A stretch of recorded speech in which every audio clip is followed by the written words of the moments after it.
الله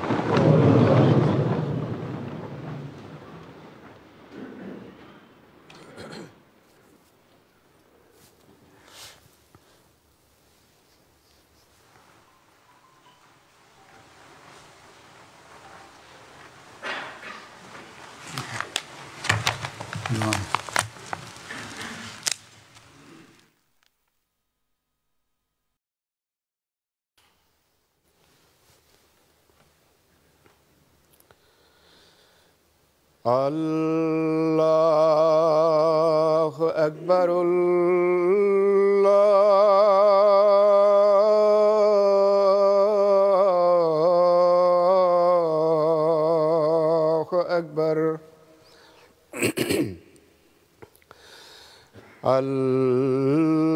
الله أكبر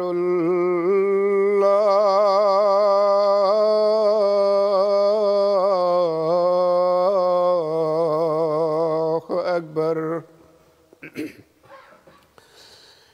أشهد أن لا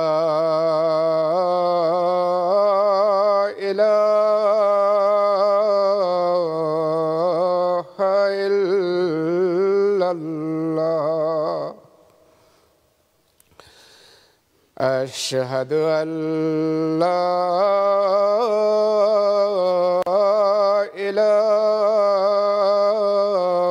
إله إلا الله أشهد أن محمدًا رسول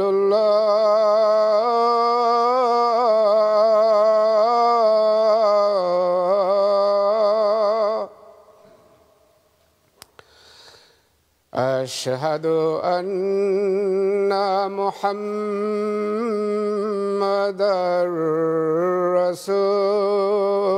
رسول الله حي على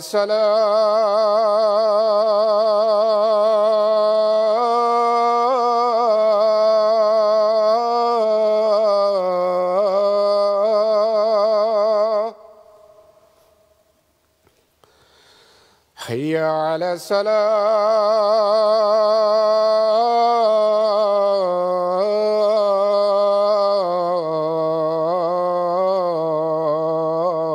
الصلاة حي على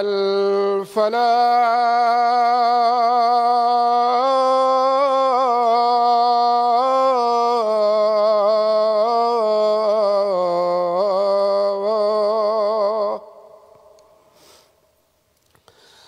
حي على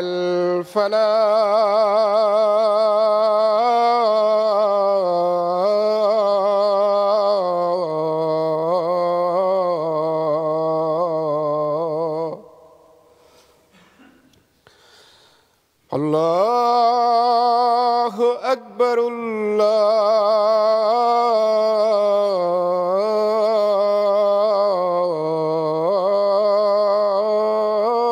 الله أكبر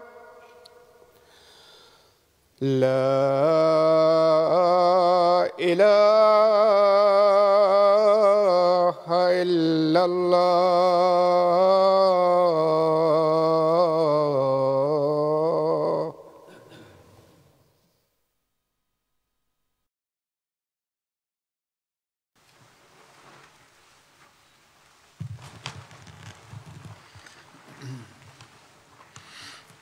السلام عليكم ورحمة الله.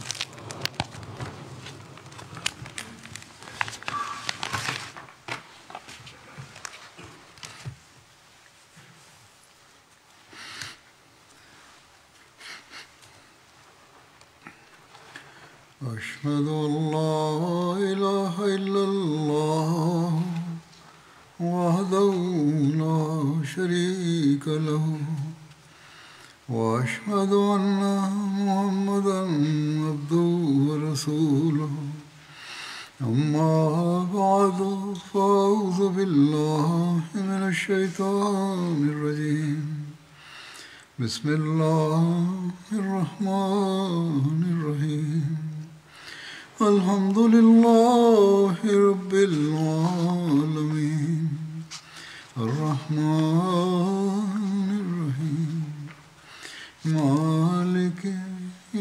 الدين إياك نعبد وإياك نستعين اهدنا الصراط المستقيم صراط الذين أنعمت عليهم غير المغضوب عليهم ولا الضالين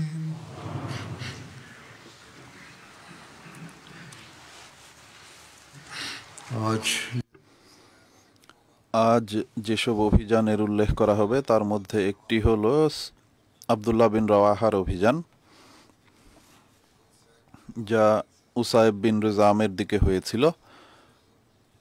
এর উল্লেখ প্রথমে করা হবে। আব্দুল্লাহ বিন রাওয়াহার এই অভিযান শাওয়াল ৬ষ্ঠ হিজরি সনে উসায়ের বা রুকায়েত বিন হিজামের দিকে খাইবারে হয়েছিল। তফসিরে বর্ণিত হয়েছে যে যখন আবুল রাফে সালাম বিন আবি হুকায়কে হত্যা করা হয়, তখন ইহুদিরা উসায়ের বিন রিজামকে নিজেদের নেতা নির্ধারণ করে। সে ইহুদিদের মাঝে দাঁড়িয়ে বক্তৃতা আরম্ভ করে যে আল্লাহর কসম, মুহাম্মদ সাল্লাল্লাহু আলাইহি ওয়াসাল্লাম যখনই ইহুদিদের মধ্য থেকে কারো দিকে গিয়েছেন বা নিজ সঙ্গীদের মধ্য থেকে কাউকে প্রেরণ করেছেন, তখন যে বিষয়ের সংকল্প করেছেন তাতে সফল হয়েছেন, কিন্তু আমি সেই কাজ করব যা আমার সঙ্গীদের মধ্য থেকে কোনো একজনও করেনি। ইহুদিরা জিজ্ঞেস করে যে তোমার কি করার ইচ্ছা আছে? উসাইদ বিন রিজাম বলে যে আমি গতফান গোত্রের কাছে যাব এবং তাদেরকে একত্রিত করব, আর আমরা মুহাম্মদ সাল্লাল্লাহু আলাইহি ওয়াসাল্লাম এর দিকে গিয়ে তার ঘরে প্রবেশ করব। যখনই কেউ নিজ শত্রুর ঘরে ঢুকে আক্রমণ করে, তখন সে তার উদ্দেশ্যে কিছু না কিছু হলেও সফল হয়। ইহুদিরা বলে যে তোমার ইচ্ছা খুবই ভালো, অতএব সে গতফান এবং অন্যান্য গোত্রের দিকে যায় এবং তাদেরকে রাসূলুল্লাহ সাল্লাল্লাহু আলাইহি ওয়াসাল্লামের বিরুদ্ধে যুদ্ধ করার জন্য একত্রিত করা আরম্ভ করে। এই সংবাদ মহানবী সাল্লাল্লাহু আলাইহি ওয়াসাল্লামের কাছে পৌঁছে। তখন তিনি সাল্লাল্লাহু আলাইহি ওয়াসাল্লাম এই সংবাদের বাস্তবতা জানার জন্য হযরত আব্দুল্লাহ বিন রাওয়াহা কে ৩ ব্যক্তির সাথে রমজান মাসে গোপনে প্রেরণ করেন। এর বিস্তারিত বর্ণনায় হযরত মির্জা বশির আহমদ সাহেব লিখেছেন যে মহানবী সাল্লাল্লাহু আলাইহি ওয়াসাল্লাম যখন এই অবস্থা সম্পর্কে জানতে পারেন, তখন তিনি তাৎক্ষণিকভাবে নিজের একজন আনসারি সাহাবী আব্দুল্লাহ বিন রাওয়াহাকে আরও ৩ জন সাহাবীর সাথে খাইবারে এর উদ্দেশ্যে প্রেরণ করেন এবং তাদেরকে তাকিদ করেন যে গোপনে যাবেন এবং সমস্ত সংবাদ সংগ্রহ করে দ্রুত ফিরে আসবেন। অতএব আব্দুল্লাহ বিন রাওয়াহা এবং তার সঙ্গীরা যান আর গোপনে সমস্ত অবস্থার সংবাদ নিয়ে আসেন, আর এই সত্যায়ন করে যে এই সংবাদ সত্য ফিরে আসেন। বরং আব্দুল্লাহ বিন রাওয়াহা এবং তার সঙ্গীরা এতটা চাতুরতার সাথে কাজ করেন যে খাইবার এবং এর আশেপাশের দুর্গের চারপাশে প্রদক্ষিণ করে এবং উসায়ের এবং তার গ্রামের কাছে পৌঁছে স্বয়ং উসায়েদ এবং তার সঙ্গীদের মুখ থেকে এটি শোনেন যে তারা মহানবী সাল্লাল্লাহু আলাইহি ওয়াসাল্লামের বিরুদ্ধে এই পরিকল্পনা করছে। সেই দিনগুলোতে এক মুসলিম ব্যক্তি খারেজা বিন হুসাইল খাইবারের দিক থেকে মদিনায় আসে, আর সেও আব্দুল্লাহ বিন রাওয়াহার কথার সত্যায়ন করে এবং বলে যে আমি উসাইরকে এমন অবস্থায় ছেড়ে এসেছি যে সে মদিনায় আক্রমণ করার জন্য নিজের সৈন্য সামন্ত একত্র করছে। এই সত্যায়নের পর মহানবী সাল্লাল্লাহু আলাইহি ওয়াসাল্লাম আব্দুল্লাহ বিন রাওয়াহার ইমারতে 30 জন সাহাবীর একটি পার্টি খাইবারের উদ্দেশ্যে প্রেরণ করেন। আর যদিও রওয়ায়াত থেকে এটি জানা যায় না যে মহানবী সাল্লাল্লাহু আলাইহি ওয়াসাল্লাম এই পার্টির লোকদের কি নির্দেশনা দিয়ে প্রেরণ করেছিলেন, কিন্তু এই সব কথাবার্তা থেকে যা খাইবারে আব্দুল্লাহ বিন রওয়াহা এবং উসাইদ বিন রিজামে হয়েছে তা থেকে জানা যায় যে মহানবী সাল্লাল্লাহু আলাইহি ওয়াসাল্লামের ইচ্ছা ছিল এটি যে উসাইরকে মদিনায় ডেকে তার সাথে এমন কোনো চুক্তি যেন করা হয় যাতে এই নৈরাজ্য দূর হবে এবং দেশে শান্তি শৃঙ্খলা প্রতিষ্ঠিত হবে বা বিস্তৃত হবে। এই ইচ্ছার জন্য তিনি এতটা পর্যন্ত প্রস্তুত ছিলেন যে উসাইরকে যদি খাইবারের এলাকার আমির মেনে নিতে হয় তাহলে তাও মেনে নিতে প্রস্তুত ছিলেন। শর্ত ছিল যে আগামীতে মুসলমানদের বিরুদ্ধে সে নিজ নৈরাজ্য থেকে বিরত হবে। যখন খাইবার এই পার্টি পৌঁছে তখন তারা সর্বপ্রথম উসাইর বিন রিজামের সাথে আলোচনার জন্য নিরাপত্তার নিশ্চয়তা নেয়। এতে বোঝা যায় যে ততক্ষণে এমন পর্যায়ে গিয়ে উপনীত হয়েছিল পরিস্থিতি যে কথাবার্তার মাঝখানেই সে আক্রমণ করতে পারে। উসাইর বলে যে ঠিক আছে, চুক্তি করছি, যেমনটি হবে না, কিন্তু একই সাথে নিজ লজ্জা ঢাকার জন্য সে আব্দুল্লাহ বিন রওয়াহার কাছ থেকে একটি অঙ্গীকার নেয় যে তারাও তার কোনো ক্ষতি করবে না। আর আব্দুল্লাহ বিন রওয়াহার পক্ষ থেকে এই বিষয়ে অগ্রগামী হওয়া প্রকাশ করছে যে মূল আশঙ্কা কার পক্ষ থেকে ছিল। যা হোক, এই চুক্তির পর আব্দুল্লাহ বিন রওয়াহা উসাইরের সাথে আলোচনা আরম্ভ করেন, যার উদ্দেশ্য ছিল এটি যে মহানবী সাল্লাল্লাহু আলাইহি ওয়াসাল্লাম তোমাদের সাথে একটি শান্তি চুক্তি করতে চান যেন পারস্পরিক যুদ্ধ এখানেই থেমে যায়। আর এর জন্য সর্বোত্তম পন্থা হলো এই যে তোমরা স্বয়ং মদিনায় এসে মহানবী সাল্লাল্লাহু আলাইহি ওয়াসাল্লামের সাথে সুস্পষ্টভাবে খোলাখুলি কথা বলো।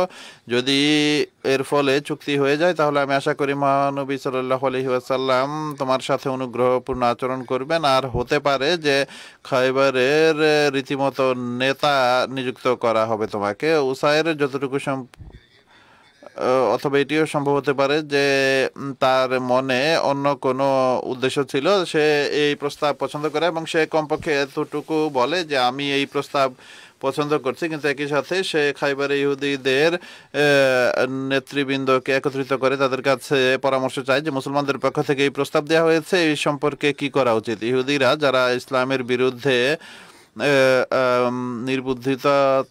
নির্বুদ্ধিতা প্রসূত শত্রুতায় উত্তেজিত হয়েছিল, তারা বলে যে আমরা এই আশা করি না যে মুহাম্মদ সাল্লাল্লাহু আলাইহি ওয়াসাল্লাম আপনাকে খাইবারের আমির বানাবে। কিন্তু উসাইর যে অবস্থা সম্পর্কে অধিক অবগত ছিল সে নিজে কথায় অবস্থান নেয় এবং বলে যে তোমরা জানো না যে মুহাম্মদ সাল্লাল্লাহু আলাইহি ওয়াসাল্লাম এই যুদ্ধ থেকে অতিষ্ঠ হয়ে গেছে আর আন্তরিকভাবে এটি চায় যেন এই যুদ্ধ থেমে যায়। মোট কথা, উসাইর বিন রিজাম আব্দুল্লাহ বিন রওয়াহার পার্টির সাথে মদিনায় যাওয়ার জন্য প্রস্তুত হয়ে যায়। আর আব্দুল্লাহ বিন রওয়াহার মতো সেও 30 জন ইহুদিকে নিজের সাথে নেয়। যখন এই উভয় পার্টি খাইবার থেকে বের হয়ে একটি স্থান কালকারা নামক স্থানে পৌঁছে, যা খাইবার থেকে 6 মাইল দূরত্বে ছিল, তখন উসাইরের নিয়ত পরিবর্তিত হয়ে যায়, অথবা তার নিয়ত যদি পূর্বেই পরিবর্তিত থাকে তাহলে তার প্রকাশের সময় এসে যায়। অতএব সে কথা বলতে বলতে বা আলোচনা করতে করতে খুবই চাতুরতার সাথে মুসলমানদের পার্টির একজন সম্মানিত ব্যক্তি আব্দুল্লাহ বিন উনায়েস আনসারীর তরবারির দিকে হাত বাড়ায়। আব্দুল্লাহ তাৎক্ষণিকভাবে বুঝতে পারেন যে এই হতভাগার নিয়ত বদলে গেছে। তিনি তাৎক্ষণিকভাবে উট সামনে নিয়ে যান এবং উসাইরের দিকে উসাইদকে তার উদ্দেশ্যে বলেন যে তোমার হে আল্লাহর শত্রু, তোমার নিয়ত কি বদলে গেছে?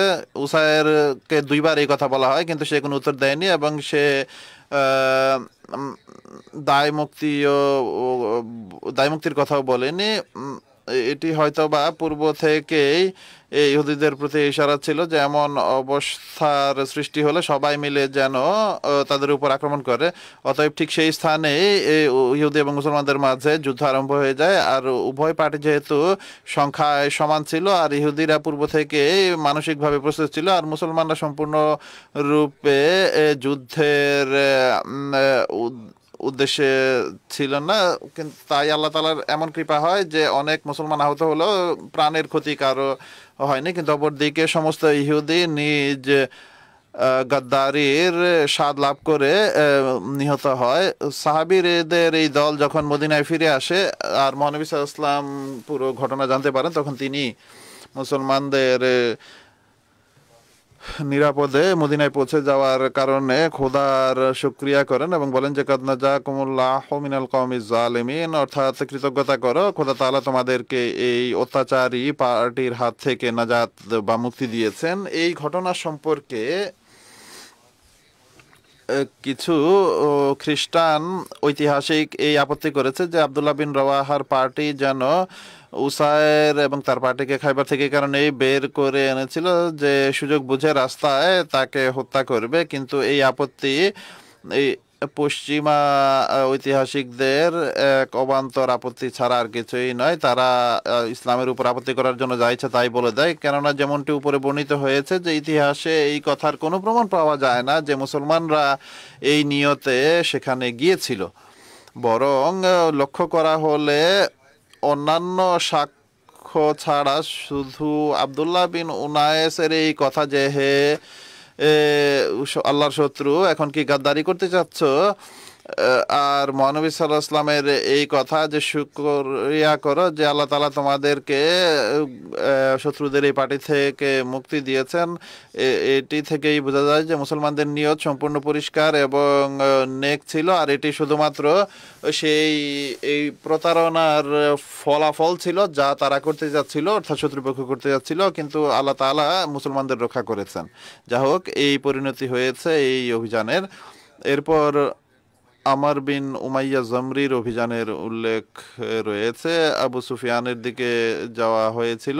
ইবনে হিশাম, ইবনে কাসির এবং দবরি প্রমুখ এই সরিয়া ৪ হিজরি সনে রেজির ঘটনার পর বর্ণনা করেছে, কিন্তু ইবনে সাদ এই অভিযানকে ৬ষ্ঠ হিজরির অভিযানের অন্তর্ভুক্ত করেছেন এবং জরকানি ও ইবনে সাদকে প্রাধান্য দিয়ে ৬ষ্ঠ হিজরির অধীনে এই অভিযানকে বর্ণনা করেছেন। হযরত মিয়া বশির আহমদ সাহেবও সিরাত খাতামুন নবীন পুস্তকে এই অভিযানকে ৬ষ্ঠ হিজরি সনে হয়েছে বলে উল্লেখ করেছেন। আর তাফসীরে উল্লেখ করেছেন যে এই অভিযানের উল্লেখ তারিখ সম্পর্কে ঐতিহাসিকদের মাঝে মতভেদ রয়েছে। ইবনে হিশাম এবং তাবরি এটিকে ৪র্থ হিজরি সনের ঘটনা বলেছেন, কিন্তু ইবনে সাদ এটিকে ৬ হিজরি সনের ঘটনা উল্লেখ করেছেন। আর আল্লামা কাস্তুলানি এবং জরকানিও ইবনে সাদের রওয়ায়াতকে প্রাধান্য দিয়েছেন। অতএব তিনি লিখেন যে আমিও এটিকে ৬ষ্ঠ হিজরির ঘটনা বলে উল্লেখ করছি, বাকি আল্লাহ তাআলা ভালো জানেন। ইবনে সাদের রওয়ায়াতের সমর্থন গরকিও করেছেন, কিন্তু তা থেকে এর যুগ সম্পর্কে জানা যায় না।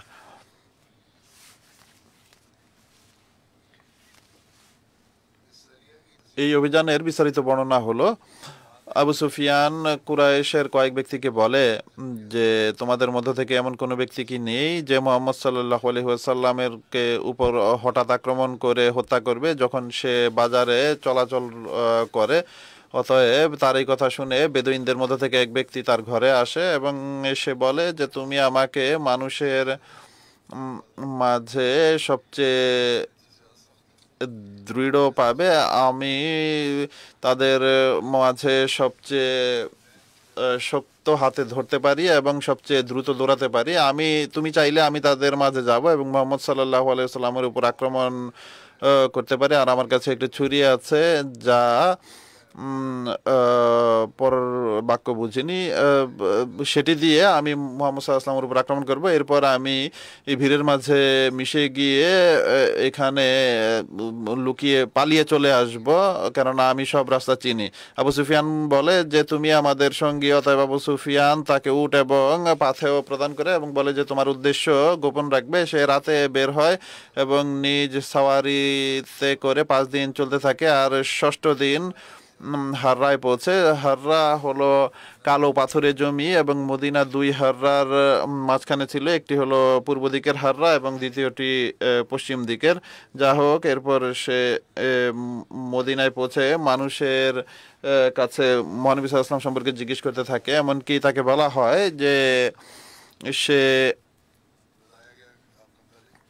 তাকে যখন মনুস আসলাম সম্পর্কে বলা হয় তখন সে নিজের বাহন বাঁধে, এরপর মনুস আসলামের দিকে আসে এবং তিনি সাল্লাল্লাহু আলাইহি ওয়াসাল্লাম বনু আব্দুল আশাল এর মসজিদে তখন ছিলেন। মহানবী সাল্লাল্লাহু আলাইহি ওয়াসাল্লাম যখন তাকে দেখেন তখন বলেন যে নিশ্চয়ই এই ব্যক্তির প্রতারণা করার ইচ্ছা রয়েছে, তাকে তিনি বুঝতে পারেন আল্লাহ তাআলা এবং তার এবং তার সংকল্পের মাঝখানে প্রতিবন্ধক আছেন। অতএব সে যখন মনুস আসলামের উপর আক্রমণ করার জন্য যায় তখন উসাইদ বিন হুজায়ের তাকে তার চাদরের প্রান্ত ধরে টানলে তার হাত থেকে ছুরি পড়ে যায় আর সে বলে ওঠে যে আমার রক্ত অর্থাৎ আমার প্রাণ রক্ষা করো। হযরত উসাইদ তাকে ঘাড়ে ধরেন, এরপর তাকে ছেড়ে দেন। মহানবী সাল্লাল্লাহু আলাইহি ওয়াসাল্লাম তাকে বলেন যে আমাকে সত্য করে বলো যে তুমি কে।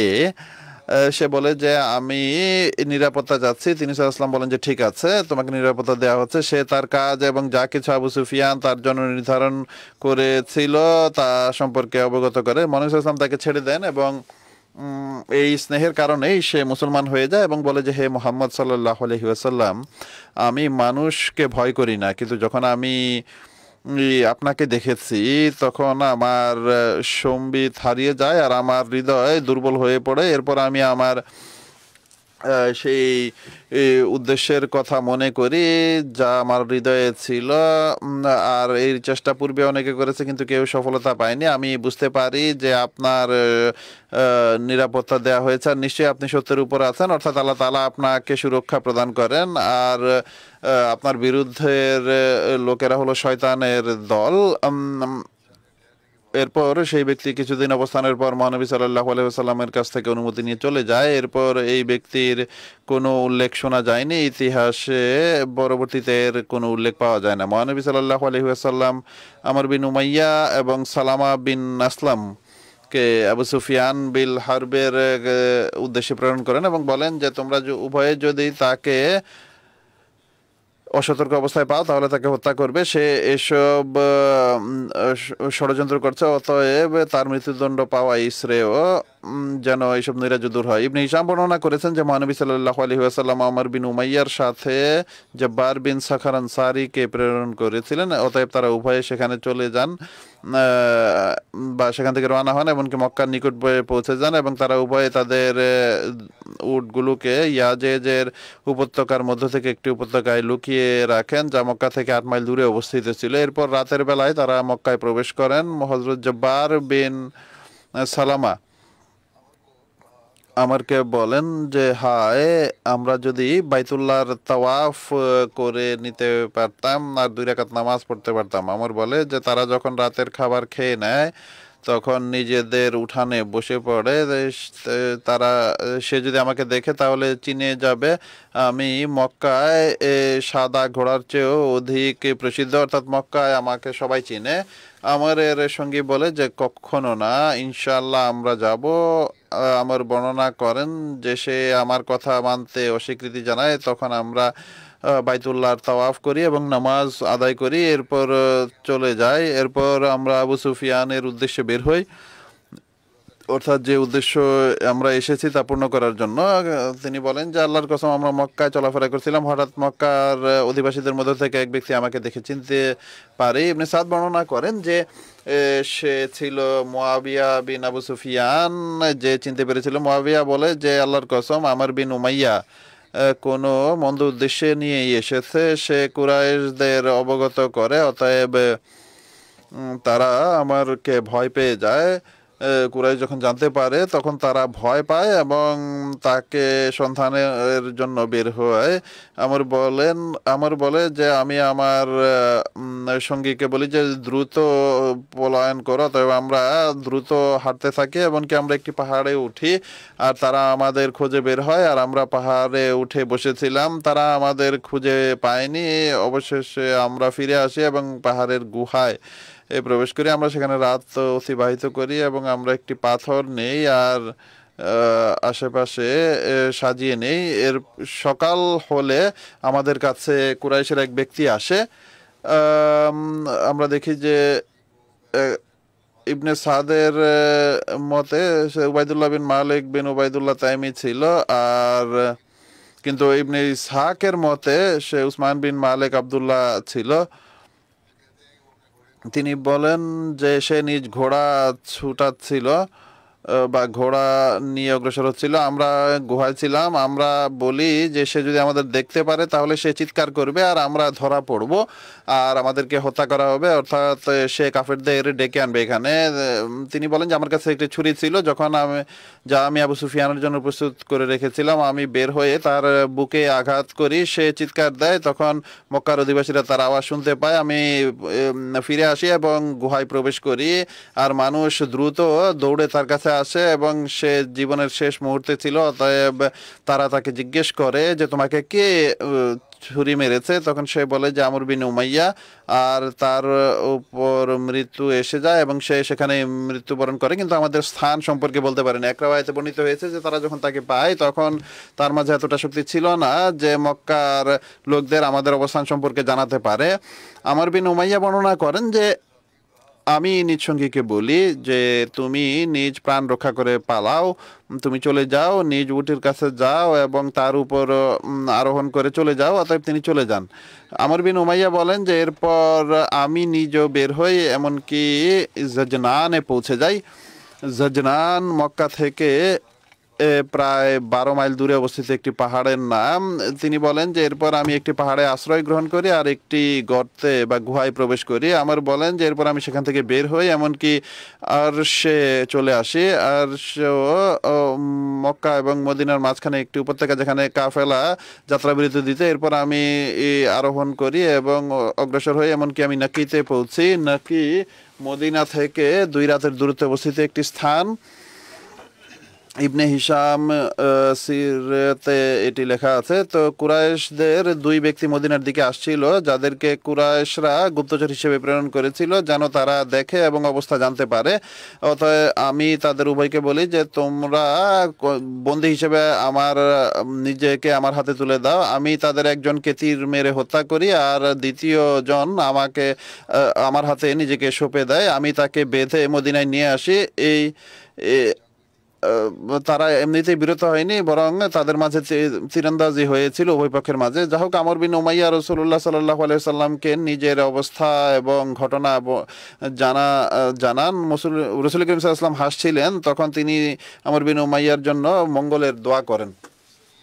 এই অভিযান সম্পর্কে কিছু ভিন্ন মতামত রয়েছে। ইবনে হিশাম, ইবনে কাসির এবং তাবরি প্রমুখ এই অভিযানকে 4th হিজরি সনে বর্ণনা করে হযরত খুবাইব বিন আদির লাশকে লাকড়ি থেকে নামানোর ঘটনার উল্লেখ করেছেন। হযরত খুবাইব রাজির ঘটনায় বন্দী হয়ে মক্কায় বিক্রি হয়েছিল আর কুরাইশরা তাকে লাকড়িতে বেঁধে শহীদ করেছিল। কিন্তু ইবনে সাদ আমর বিন উমাইয়ার অভিযানের প্রেক্ষিতে লাশকে লাকড়ি থেকে নামানোর উল্লেখ করেননি। আর ইবনে সাদের রওয়ায়াত এ সম্পর্কে অধিক উত্তম বলে মনে হয়, কেননা হযরত খুবাইবের লাশ নামানোর জন্য আরও একটি পার্টির যাওয়ার উল্লেখ বইপত্রে পৃথকভাবে পাওয়া যায়। জুরকানিও এই মত গ্রহণ করেছেন। আর আমর বিন উমাইয়ার অভিযানের শেষে উল্লেখ করেছেন যে খুবাইব বিন আদির লাশকে নামানোর জন্য মহানবী সাল্লাল্লাহু আলাইহি ওয়াসাল্লাম হযরত জুবায়ের এবং মিকদাদকে প্রেরণ করেছিলেন।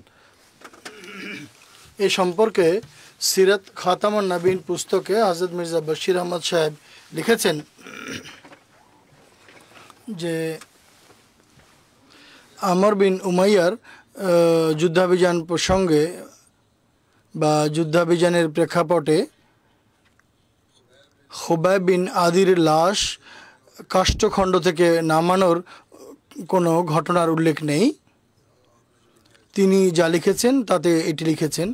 এর বিশদ বিবরণে তিনি লিখেছেন যে আহজাবের যুদ্ধের লাঞ্ছনা এবং পরাজিত এটি মক্কার কুরাইশদের শরীরে আগুন লাগিয়ে রেখেছিল এবং আবু সুফিয়ানের শরীরে বেশি আগুন জ্বলছিল, যে মক্কার নেতা ছিল, এবং আহজাবের যুদ্ধে বিশেষভাবে লাঞ্ছনা গঞ্জনা সহ্য করেছিল। আবু সুফিয়ান ভিতরে ভিতরে জ্বলতে থাকে, তুষের আগুনে পড়তে থাকে, অবশেষে তার সহ্যের বাইরে চলে যায় এবং ইসাকের সেই আভ্যন্তরীণ যে আগুন তা বাইরে বেরিয়ে আসে এবং কাফেরদের সবচেয়ে বড় শত্রুতা এবং সবচেয়ে বেশি শত্রুতা ছিল মহানবীর প্রতি। এজন্য আবু সুফিয়ান এই ধারণা করতে আরম্ভ করে যখন বাহ্যিক প্রচেষ্টা কৌশল কোনো কাজে আসেনি, তখন কেন আমরা কোনো গোপন ষড়যন্ত্র করে মোহাম্মদ সাল্লাল্লাহু আলাইহি ওয়াসাল্লামকে আমরা হত্যা করি। সে জানতো যে মহানবী সাল্লাল্লাহু আলাইহি ওয়াসাল্লামের চতুর্দিকে বিশেষ কোনো পাহারার ব্যবস্থা থাকে না, কেননা অনেক সময় তিনি একেবারে অনিরাপদ এদিক সেদিক চলাফেরা করতেন। শহরের অলিগলিতে তিনি ঘুরে বেড়াতেন। মসজিদে কমপক্ষে 5 বেলা নামাজের জন্য তিনি যেতেন।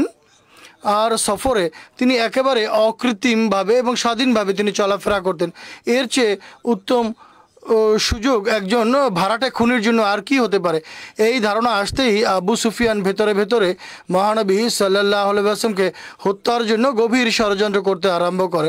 যখন সে পুরো সংকল্প করে ফেলে, একদিন সেই সুযোগ বুঝে তার পছন্দ মতো কয়েকজন কুরাইশ যুবককে বলে, তোমাদের মধ্যে কি এমন কোনো যুবক নেই যে মদিনায় গিয়ে গোপনে মোহাম্মদকে হত্যা করবে? তোমরা জানো মোহাম্মদ স্বাধীনভাবে মদিনার অলিতে গলিতে ঘুরে বেড়ায়। যুবকরা আবু সুফিয়ানের কথা শুনে এবং এটি তাদের পছন্দ হয়। অল্প দিনই পার হয়েছে, একদিন এক বেদুইন যুবক আবু সুফিয়ানের কাছে আসে এবং বলে, আমি আপনার প্রস্তাব শুনেছি এবং আমি এ কাজ করার জন্য প্রস্তুত, যেভাবে পূর্বে বর্ণিত হয়েছে। এই ঘটনাটি হযরত মির্জা বশির আহমদ সাহেব রাদিয়াল্লাহু তাআলা বর্ণনা করেছেন। তিনি একথাও সে বলেছিল, আমি দৃঢ় শক্তির অধিকারী, দৃঢ় মনোবলের অধিকারী, আমি দ্রুত আক্রমণ করতে পারি। আপনি যদি আমাকে এই দায়িত্বে নিযুক্ত করেন এবং আমাকে সাহায্য করেন, তাহলে আমি মোহাম্মদ সাল্লাল্লাহু আলাইহি ওয়াসাল্লামকে হত্যা করার উদ্দেশ্যে যেতে প্রস্তুত আছি। আমার কাছে এমন একটি খঞ্জর বা চাকু আছে যা শিকারী প্রাণীকে আক্রমণ করার জন্য যথেষ্ট। আমি মোহাম্মদ সাল্লাল্লাহু আলাইহি ওয়াসাল্লামের আক্রমণ করব, তারপর দৌড়ে কোনো কাফেলার সঙ্গে গিয়ে যুক্ত হব, মুসলমানরা আমাকে ধরতে পারবে না। পূর্বে এই ঘটনাটি বর্ণনা করা হয়েছে, তিনি পুনরায় এই ঘটনাটি উল্লেখ করছেন এখানে। এরপর তিনি বলেন, আমি মদিনার রাস্তা সম্পর্কে জানি। আবু সুফিয়ান বলে, ঠিক আছে, তুমি আমার পছন্দের মানুষ। এরপর আবু সুফিয়ান তাকে একটি তেজস্বী উট এবং কিছু রসদপত্র দেয় এবং বলে, এই কথা যেন কারো কাছে প্রকাশ না পায়। মক্কা থেকে বিদায় নিয়ে এই ব্যক্তি দিনের বেলা লুকিয়ে থেকে রাতের বেলা সফর করতে করতে মদিনা উদ্দেশ্যে যাত্রা করে এবং 6ষ্ঠ দিনে সে মদিনায় গিয়ে পৌঁছে এবং মহানবী সাল্লাল্লাহু আলাইহি ওয়াসাল্লাম কোথায় আছেন সেই সংবাদ নিয়ে বনু আব্দুল আশালের মসজিদে গিয়ে উপস্থিত হয়। তখন মহানবী সাল্লাল্লাহু আলাইহি ওয়াসাল্লাম সেই মসজিদে উপস্থিত ছিলেন। তিনি তখন মসজিদে উপস্থিত ছিলেন। সেই দিনগুলোতে মদিনায় নতুন নতুন লোকেরা আসতো, এই জন্য কোনো মুসলমানের এই ব্যক্তি সম্পর্কে কোনো সন্দেহ হয়নি। কিন্তু মহানবী সাল্লাল্লাহু আলাইহি ওয়াসাল্লাম যখন তাকে আসতে দেখেন, মহানবী সাল্লাল্লাহু আলাইহি ওয়াসাল্লাম মসজিদে বসেছিলেন। তিনি বলেন, এই ব্যক্তি কোনো অভিসন্ধি নিয়ে এসেছে, দুরভিসন্ধি নিয়ে এসেছে। একথা শুনে সে দ্রুত তার দিকে দৌড়ে যায়। একজন আনসারি নেতা উসাইদ বিন হুজায়ের তাৎক্ষণিকভাবে তার দিকে ঝাঁপিয়ে পড়ে এবং এই দস্তাদস্তিতে তার হাতে লুকানো যে খঞ্জর বা ছুরি ছিল সেটি বেরিয়ে আসে এবং সে বিচলিত হয়ে বলে, আমার রক্ত, আমার রক্ত। এখানে তিনি বিস্তারিত লেখেন, শুধু চাদর টানেনি, বরং রীতিমতো তাদের দুজনের মধ্যে দস্তাদস্তি হয়েছিল। তাকে ধরার চেষ্টা করেছিলেন, যে কারণে তার হাত থেকে তার খঞ্জর ছুটে গিয়েছিল বা পড়ে গিয়েছিল। যাক, তিনি উচ্চস্বরে ডাক দেন, আমাকে ক্ষমা করে। সে জোরে চিৎকার করে যে আমাকে ক্ষমা করে দাও। মহানবী সাল্লাল্লাহু আলাইহি ওয়াসাল্লাম তাকে জিজ্ঞেস করেন যে, তুমি সত্য করে বলো, তুমি কে, তুমি কেন এসেছো? সে বলে যে, আমাকে যদি ক্ষমা করে দেওয়া হয় তাহলে আমি বলবো পুরো ঘটনা যেভাবে উল্লেখ করা হয়েছে। এরপর সে পুরো ঘটনা বা বৃত্তান্ত খুলে বলে। আর মহানবী সাল্লাল্লাহু আলাইহি ওয়াসাল্লাম বলেন তাকে, ঠিক আছে, আমি তোমাকে ক্ষমা করে দিলাম। সে মহানবী সাল্লাল্লাহু আলাইহি ওয়াসাল্লামের সমীপে নিবেদন করে এবং বলে যে আবু সুফিয়ান তাকে এত পুরস্কার দেওয়ার ঘোষণা দিয়েছিল। এরপর সেই ব্যক্তি কয়েকদিন মদিনায় অবস্থান করে। এরপর সানন্দে মুসলমান হয়ে মহানবী সাল্লাল্লাহু আলাইহি ওয়াসাল্লামের জামাতভুক্ত হয়ে যান। আবু সুফিয়ানের এই হত্যা করার যে ষড়যন্ত্র, এটি পরবর্তীতে মুসলমানদের জন্য আবশ্যক করে দেয় মক্কাবাসীদের দুরভিসন্ধি এবং তাদের অসৎ সংকল্প সম্পর্কে যেন মুসলমানরা অবহিত থাকে। তিনি তার দুজন সাহাবী আমর বিন উমাইয়া জামরি এবং সালমা বিন আসলামকে মক্কা অভিমুখে প্রেরণ করেন এবং আবু সুফিয়ানের এই ষড়যন্ত্র, হত্যার ষড়যন্ত্র এবং পূর্ববর্তী যে কার্যক্রম, এগুলি দেখে মণ্ডপিক ইসলাম তাদেরকে অনুমতি দিয়েছিলেন, যদি সুযোগ পাও তাহলে ইসলামের এই যুদ্ধ শত্রুকে, তোমরা রণশত্রুকে হত্যা করবে। এই দুজন যখন মক্কায় পৌঁছেন তখন কুরাইশরা তাদেরকে দেখে সাবধান হয়ে যায় এবং এই দুজন সাহাবী নিজেদের প্রাণ বাঁচিয়ে মদিনায় ফেরত চলে আসেন। প্রতিমধ্যে দুজন কুরাইশের তারা দুজন গুপ্তচরকে পায় এবং তাদেরকে জিজ্ঞেস করে তোমরা কোথায় যাচ্ছ। তখন তাদের কাছ থেকে জানতে পারে যে মহানবী সাল্লাল্লাহু সম্পর্কে তারা খোঁজ নিতে এসেছিল। এটি হতে পারে কুরাইশের অন্য কোনো দল তাকে হত্যা করার জন্য ষড়যন্ত্র করেছিল, কিন্তু উমাইয়া এবং সালমা তাদের গুপ্তচর বৃত্তি সম্পর্কে জানতে পারে এবং তাদের উপরে আক্রমণ করে তাদেরকে আটকাতে চায়, কিন্তু তারাও মোকাবেলা করে এবং এই লড়াইয়ে একজন গুপ্তচর মারা যায় আর অন্যজনকে বন্দি করে তারা নিজেদের সঙ্গে করে মদিনায় নিয়ে আসেন। আগামীতে ইনশাল্লাহ বাকি বর্ণনা করাবে। পাকিস্তানের অবস্থা এবং পরিস্থিতির জন্য দোয়ার অনুরোধ করতে থাকি। এক্ষেত্রে এখন অনেক সময় পরিস্থিতি অনেক গুরুতর হয়ে যায় এবং প্রশাসন উগ্রপন্থী মৌলবীদের হাতে ক্রীড়নকে পরিণত হয়েছে। প্রথমে তারা মসজিদের মিনার ভেঙে ফেলতো, মেহরাব ভেঙে ফেলতো, কিন্তু এই ছিল তাদের আপত্তি। কিন্তু এখন ডেস্কাতে তারা সুযোগ খুঁজে প্রথমে নোটিশ পাঠায় যে আমরা এতগুলো জায়গা নিয়ে নিব, এতখানি জায়গা নিয়ে নিব এবং সেখানে আমরা পরিষ্কার করব। মসজিদের কিছু অংশ গোসলখানা থাকতো, কিন্তু যখন বুলডোজার নিয়ে আসে তখন তারা মৌলবীদের কথায় পড়ে পুরো মসজিদকে তারা শহীদ করে ধ্বংস করে ফেলে। এই মসজিদ অনেক পুরনো মসজিদ, দেশ বিভাগের পূর্বের বানানো মসজিদ এবং চৌধুরী জাফরুল্লাহ খান সাহেব সম্ভবত এই মসজিদটি নির্মাণ করিয়েছিলেন। যা হোক, এটি হচ্ছে বর্তমানে বিরোধিতার পরিস্থিতি। আল্লাহ তাআলাই আছেন যিনি অতি দ্রুত তাদেরকে ধরার ব্যবস্থা করতে পারেন, পাকড়াওয়ের ব্যবস্থা করতে পারেন আর তাদের ষড়যন্ত্র তাদের মুখে ছুঁড়ে মারুন। তাই বিশেষভাবে পাকিস্তানের আহমদীদের অনেক বেশি দোয়া করা প্রয়োজন, এদিকে আপনারা মনোযোগ দিন। একইভাবে ফিলিস্তিন সম্পর্কেও এখন যে চুক্তি ইত্যাদি হচ্ছে, কোথাও বলা হয় চুক্তি হয়ে গেছে, কোথাও বলে হয়নি, বা চুক্তির পরে এখন বিভিন্ন ঘটনা ঘটছে। যা হোক, এ বিষয়ে বিভিন্ন মানুষ এমনিতেই আনন্দ উদযাপন করছে। তাদের বোঝা উচিত যে দজ্জালি শক্তির কোনো বিশ্বাস নেই, তারা বলে কিছু করে কিছু, তাই এত বেশি আনন্দিত হওয়ার কিছু নেই। দোয়া করার প্রয়োজন আর মুসলমানদের বিবেক বুদ্ধি খাটিয়ে নিজেদের অধিকার আদায়ের জন্য চেষ্টা করা উচিত। আল্লাহ তাআলা মুসলমান জাতিকে বিবেক বুদ্ধি দান করুন এবং বুঝান। এখন আমি কয়েকজন প্রয়াত ব্যক্তির স্মৃতিচারণ করব এবং পরবর্তীতে তাদের গায়েবানা জানাজা পড়ব। শেখ মোবারক আহমদ সাহেবের স্মৃতিচারণ প্রথমে। তিনি রাবোয়াতে নাজের দেওয়ান ছিলেন সদর আঞ্জুমান আহমদের। তিনি 11ই জানুয়ারি 77 বছর বয়সে ইন্তেকাল করেছেন। ইন্না লিল্লাহি ওয়া ইন্না ইলাইহি রাজিউন। মরহুম মুসি ছিলেন, জন্মগত আহমদী ছিলেন তিনি এবং তার দাদা শেখ মোহাম্মদ উদ্দিন সাহেব 1938 সনে বয়াত গ্রহণ করেছিলেন। কাথো নাঙ্গল বাটালা গুরদাসপুর নিবাসী ছিলেন তিনি।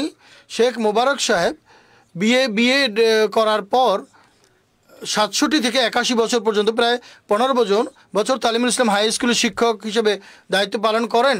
এরপর যখন তিনি 73 সালে যখন স্কুল ন্যাশনালাইজ হয়ে যায়, তারপর তিনি সরকারের অধীনে বিভিন্ন জায়গায়ও স্কুলের দায়িত্ব পালন করেন, শিক্ষকতা পেশায় যুক্ত ছিলেন এবং 40 বছর পর্যন্ত তিনি জামাতের সেবা করেছেন। খলিফাতুল মসিহ সালেসের সেবায় তিনি নিজেকে উৎসর্গ করেন। 1982 সনে তিনি তার ওয়াকফ গ্রহণ করেন এবং তার জীবন উৎসর্গের আবেদন গ্রহণ করেন। এরপর 1982 সনে খলিফাতুল মসিহ রাবে রহমুল্লাহ তাআলা শতবর্ষ জুবলি উপলক্ষে তাকে নায়েব উকিল হিসেবে দায়িত্ব প্রদান করেন শতবর্ষ জুবলি পূর্তির, এবং তিনি এডিশনাল নাজের বাইতুল মাল সদর আঞ্জুমানে আহমদিয়া হিসেবে সেবা করার সুযোগ পেয়েছেন, আরও একটা বিভাগে পেয়েছেন। এরপর নাজের বাইতুল মাল হিসেবেও তিনি সেবা করার সুযোগ পেয়েছেন।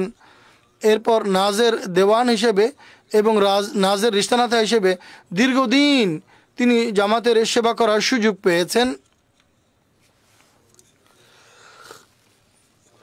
একইভাবে অঙ্গ সংগঠনে আনসারুল্লাহর কায়েদ খোদামুল আহমদের মোহতামিম ছিলেন, বিভিন্ন পদে সেবা করেছেন। তার ভাগ্নে এবং জামাতা আহসান মাহমুদ সাহেব তিনি বলছেন খেলাফতের প্রতি গভীর এবং নিবিড় সম্পর্ক ছিল। সবসময় বলতেন যে খেলাফতের সাথে সম্পর্ক করবে এবং অর্থনৈতিক বিষয়ে নাক গলাবে না। তিনি বলছেন যে বিশেষভাবে নামাজ আদায় করতেন, শেষ বয়স পর্যন্ত মসজিদে গিয়ে নামাজ আদায় করেছেন বা নামাজ পড়ার চেষ্টা করেছেন, এবং সর্বদা জামাতের এবং বৈঠকে ব্যক্তিগত বৈঠকে খেলাফতের সঙ্গে সম্পর্ক গড়ার উপদেশ দিতেন তিনি। আর সবসময় এই দোয়া করতেন, আমার সন্তানদেরকে তুমি খেলাফতের সঙ্গে সম্পৃক্ত রাখো হে খোদা। আর তিনি বলছেন যে আমি প্রতিটি বিষয় খলিফাতুল মসিহকে লিখি, কোনো কিছু গোপন করি না, যদি ভুল হয়ে যায় তাও লিখে পাঠাই যেন এর সংশোধন হয়ে যায় এবং আমার উপকার হয়, আমার লাভ হয়।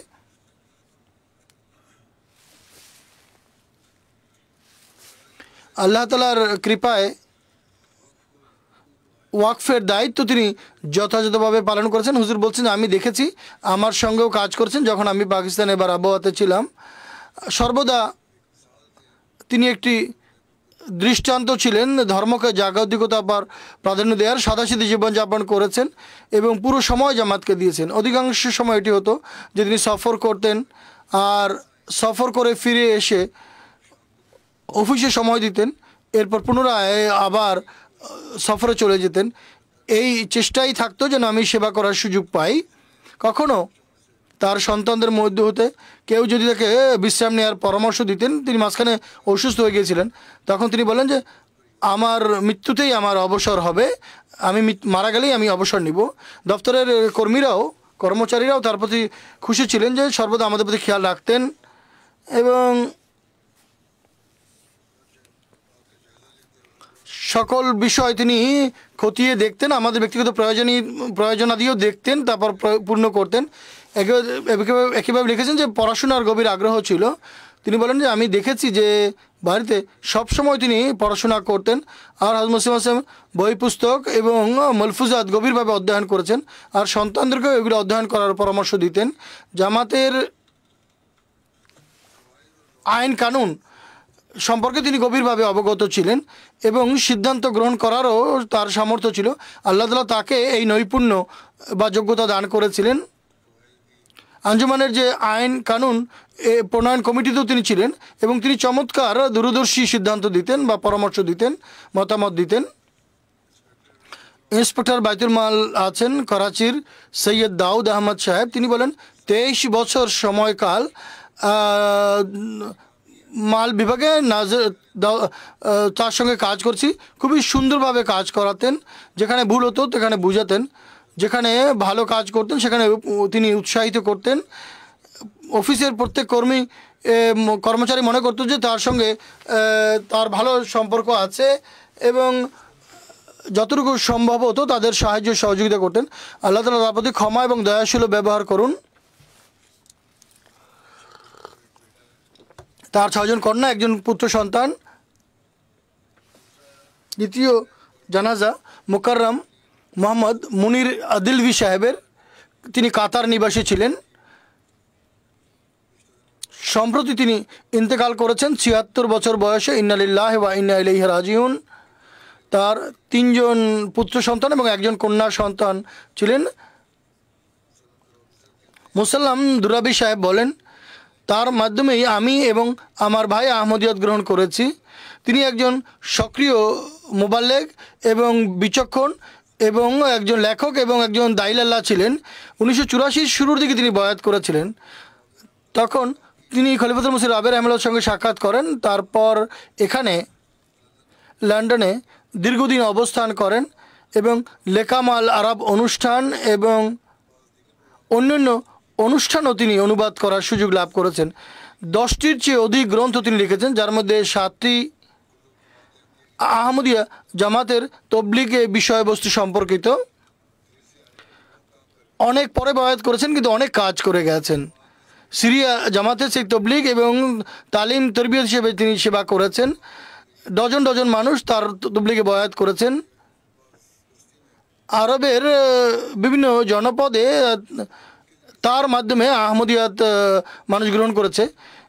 এ কারণে একবার আহমদি বিরোধীরা তার গাড়ি জ্বালিয়ে দিয়েছিল এবং তার তবলিগি অনুষ্ঠানটিতে স্থানীয় প্রশাসনের কাছে অভিযোগ করা হয়, যে কারণে সেখানে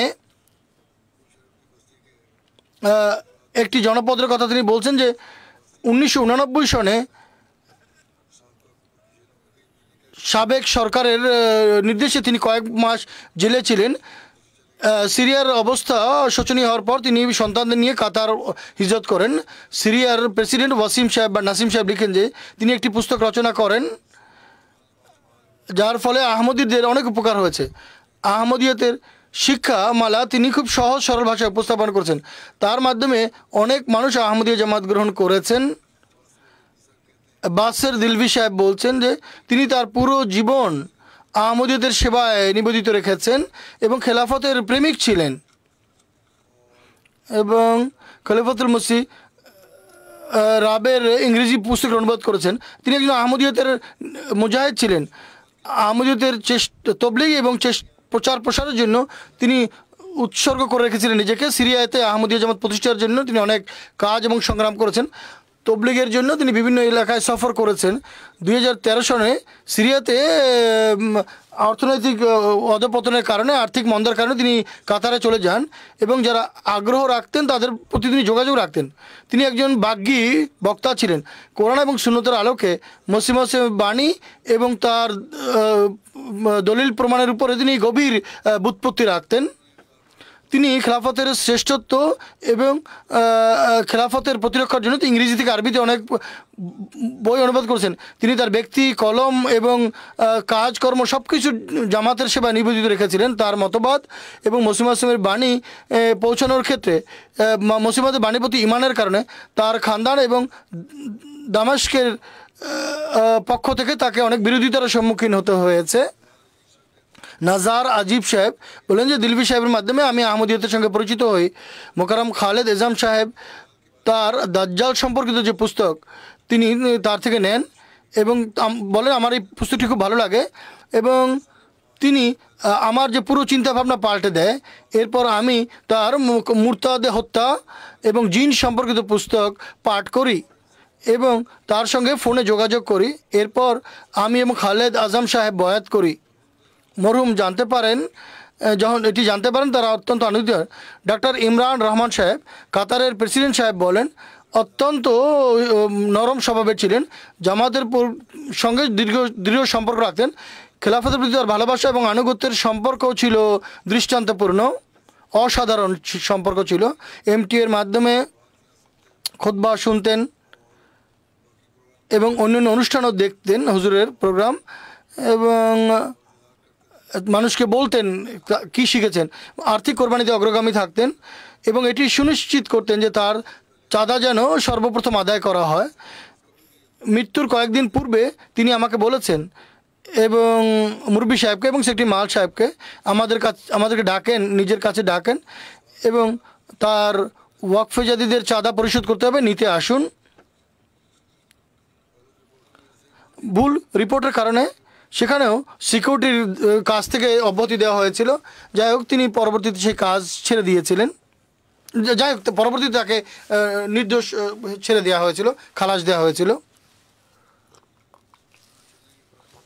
যাই হোক এটি পুরনো কথা বলছেন, 1988 সনের কথা এটি বলছেন, এখানে না, অর্থাৎ কাতারে নয়, সেখানে সিরিয়াতে 1988 সনে। এরপর লিখেছেন যে কেউ একজন লিখেছেন তার সম্পর্কে যে সিরিয়ার টেলিভিশন অনুষ্ঠানে বারবার তাকে ডাকা হয়েছে। তিনি সেখানে ইসলামে মুরতাদের শাস্তি মৃত্যুদণ্ড এটি তিনি খণ্ডন করেছেন। এরপর তাকে প্রাণে মারার হুমকিও দেয়া হয়েছে এবং তার কিছু কথা অনলাইনে ছাপাও হয়েছে। তিনি একটি ফেসবুক পৃষ্ঠা চালাতেন যেখানে হযরত মসিহ মাউদ ইসলামের রচনাবলীর বিভিন্ন উদ্ধৃতি উপস্থাপন করা হতো।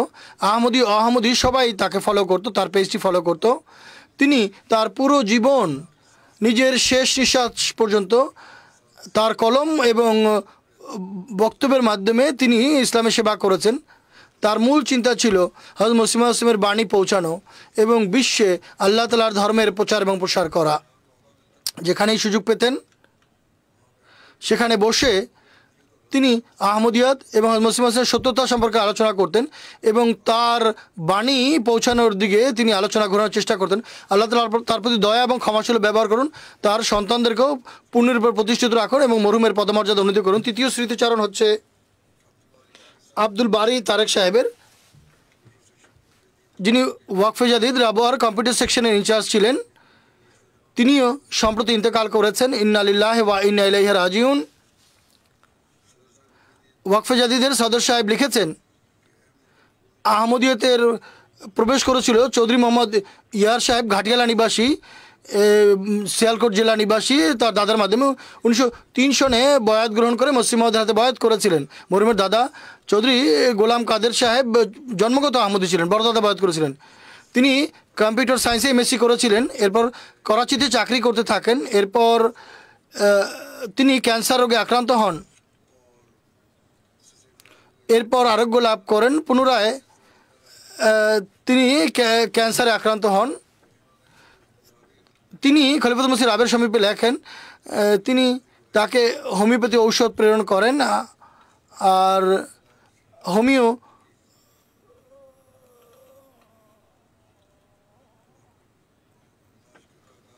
তাকে চিকিৎসা করতে বলেন। পাশাপাশি তিনি হুজুরের কাছে নিজেকে উৎসর্গ করার আবেদন করেন, ওয়াকফ করার আবেদন করেন।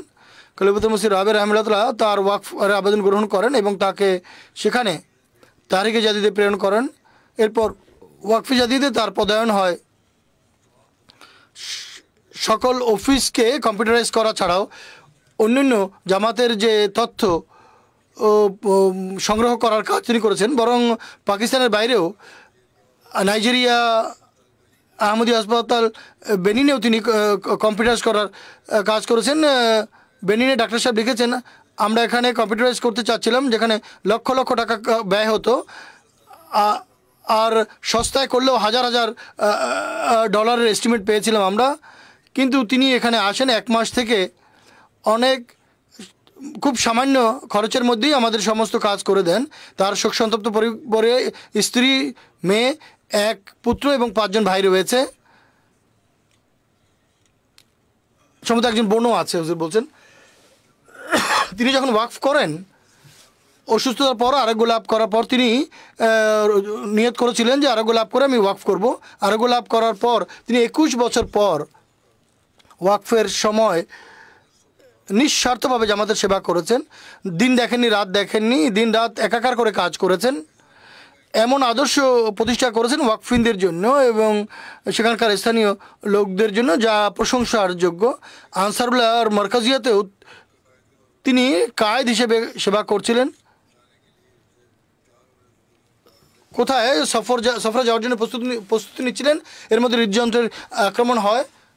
আনসারুল্লাহর সদস্য সাহেব বলছেন যে তিনি অঙ্গ সংগঠন, সিলসিলা এবং খেলাফতের প্রতি গভীর অনুরাগী ছিলেন এবং বিশ্বস্ততার সাথে ওয়াকফের দায়িত্ব পালন করেছেন এবং সর্বদা জামাতের সেবায় নিবেদিত থেকেছেন এবং এতেই তিনি আনন্দ বোধ করতেন এবং দায়িত্ব পালন করেই তিনি আনন্দ বোধ করতেন।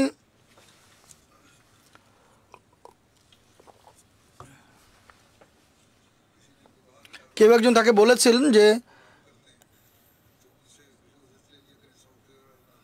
যারা সফটওয়্যার বানায় তাদের কাছ থেকে নিয়ে নিন, এত পরিশ্রম আপনি কেন করছেন? তিনি বলেন যে আমি ওয়াকফে জিন্দেগি, আমি খোদার কাছে আমি বিনিময় পাবো। তিনি তার ওয়াকফের দাবি পালন করেছেন এবং ওয়াকফের যে আশিস এবং কল্যাণের উপরে দৃঢ় বিশ্বাস রাখতেন এবং জীবনের শেষ নিঃশ্বাস পর্যন্ত সেবা করার অঙ্গীকার করেছিলেন এবং তা তিনি পূর্ণ করে দেখিয়েছেন। আল্লাহ তাআলা তার প্রতি দয়া এবং ক্ষমাসুলভ ব্যবহার করুন।